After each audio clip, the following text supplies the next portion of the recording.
علی سے کسی نے کہا تھا میرے دل پہ بوجھ بڑا رہتا ہے، تو حضرت علی فرمانے لگے نہ لوگوں کا مذاق اڑایا کر، نہ لوگوں پر زیادہ غصہ کیا کر، اس لیے کہ جب تو لوگوں کا مذاق اڑائے گا تو پھر بھی تیرا دل اس کا بوجھ سہ نہیں سکے گا۔ آپ کسی پر غصہ کر کے نا جتنے مرضی بھی آپ دلیر ہیں، تکلیف آپ کو بھی ہوتی ہے۔ اس نے کہا دل بے چین رہتا ہے، تو یہ نسخہ میرے مولا کائنات کا، شیر خدا کا یاد رکھنا۔ آپ فرمانے لگے اگر تو اپنے دل سے بوجھ اتارنا چاہتا ہے تو یاد رکھ، اچھی طرح یاد رکھ۔ آپ فرمایا کرتے اچھی طرح یاد رکھ کہ کسی کا مذاق اڑائے گا تو پھر بھی تیرا دل بوجھ نہیں سہ سکے گا، اور اگر تو کسی شخص پر غصہ کرے گا تو تیرا دل اس کا بھی بوجھ، تو اپنے دل میں نہ کبھی کسی شخص پر بیجا غصہ کرے اور نہ کبھی کسی شخص کا مذاق اڑائے، دل صحیح رہے گا۔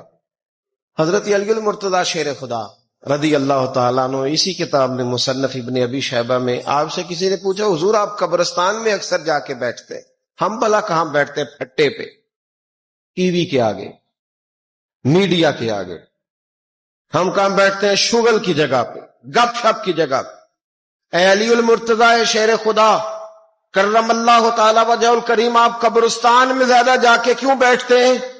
تو آپ فرمانے لگے یہ قبرستان والے لوگ بڑے ہی اچھے دوست ہیں، یہ بڑے ہی اچھے دوست ہیں۔ فرمایا نہ تو یہ میرے سامنے کسی کی غیبت کرتے ہیں، اور فرمایا جب ان کے پاس آ کے بیٹھتا ہوں تو مجھے آخرت کی یاد دلاتے ہیں، یہ مجھے بتلاتے ہیں کہ آپ نے یہاں آنا ہے۔